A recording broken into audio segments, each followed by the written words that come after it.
আমি চ্যালেঞ্জ দিলাম এই পিনাকি ভট্টাচার্যকে, ওর যত বাপ আছে এই দুনিয়াতে, যত বই আছে এই দুনিয়াতে, যত গবেষক আছে এই দুনিয়াতে, সমস্ত বাপ, গবেষক, বই সবকিছু নিয়ে আমার সাথে ডিবেট করতে আসুক এবং আমরা স্থান নির্ধারণ করব।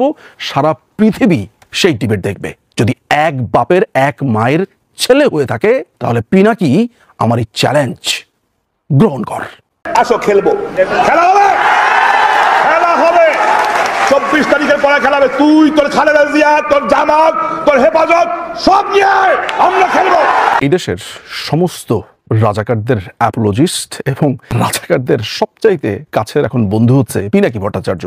পিনাকি ভট্টাচার্য গতকালকে ফেসবুক একটা পোস্ট লেখে এবং আমাদেরকে জানানোর চেষ্টা করে যে মুক্তিযুদ্ধে নাকি পাকিস্তানিরা বাংলাদেশের মাত্র 2000 মানুষকে মেরেছে, 2000 মানুষকে মাত্র হত্যা করেছে। এটা হচ্ছে পিনাকির দাবি এবং এই দাবি করতে গিয়ে সে কিছু নথিপত্র হাজির করছে, বলেছে এগুলো নাকি বঙ্গবন্ধুর সরকারই নাকি এগুলো পাবলিশ করে। আপনাদেরকে একটা তথ্য আমি দিতে চাই, সেটা হচ্ছে 2013 সালের 14 সেপ্টেম্বরে রাত 8:58 পিনাকি ভট্টাচার্য একটা লেখা লেখেন সামহোয়ার ইন ব্লগে। এটি 2013-তে লেখে। সেখানে সে লেখে মুক্তিযুদ্ধের শহীদ 3 লক্ষ নাকি 3 মিলিয়ন এরকম শীর্ষক একটা নিবন্ধ লেখে এবং সে সেখানে প্রমাণ করার চেষ্টা করে মুক্তিযুদ্ধের শহীদের সংখ্যা 30 লক্ষ এবং রাজাকাররা এই সংখ্যাকে কমিয়ে মুক্তিযুদ্ধের গুরুত্ব কমাতে চায়। এরকম একটা অসম্ভব নোংরা মাংসপিণ্ড কোন মাথা তাকে জন্ম দিয়েছে এটাও ভাবতে আমার ঘৃণা বোধ হয়। তারপর পড়ছি, পাঠকদের জন্য আমাকে এই কষ্টটা সহ্য করতে হচ্ছে, মানে মানসিক কষ্টটা। আজকে সেই লেখার কথা ভুলে গিয়ে এত বছর পর সে বলছে 30 লক্ষ 3 লক্ষ কোথাও না, সে নেমে এসেছে 2000-এ এবং সে এখন কার কথা বা কোন চোথাকে ধরে নিয়ে এসেছে, কোথাকার কোন এক রেফারেন্স সে ধরে নিয়ে এসেছে। পাকিস্তানিরা দাবি করছে যে তারা বাংলাদেশে 26,000 লোকে মেরে ফেলেছে। এটা হচ্ছে পাকিস্তানিদের দাবি 26,000। পিনাকি সেইটাও তার রেফারেন্স হিসেবে ধরে নাই, পিনাকি সেখানে 2000-এ নেমে এসেছে।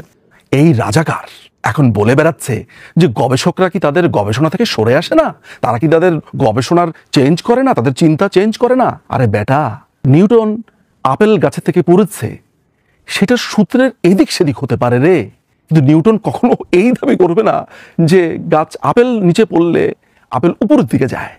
তুই হচ্ছিস এমন এক গবেষক যেই গবেষক এখন বলছে যে গবেষকরা রিফিউট করতে পারে আজকে থেকে ঠিক 10 বছর পরে। এই তুই বলবি আমি কি আমার গবেষণা এখন রিফিউট করতে পারবো না, আমার কি চিন্তায় চেঞ্জ হবে না? এইভাবেই কালে কালে এই বদমাশটার সমস্ত কিছু চলছে। আজকে সে ঘোষণা দিয়েছে যে সে চ্যালেঞ্জ দিয়েছে যে এই 30 লক্ষ নিয়ে সে ডিবেট করতে চায়, নাকি বাপের বেটা আছে কিনা এইটা বলে সে বিরাট বড় স্ট্যাটাস দিয়েছে।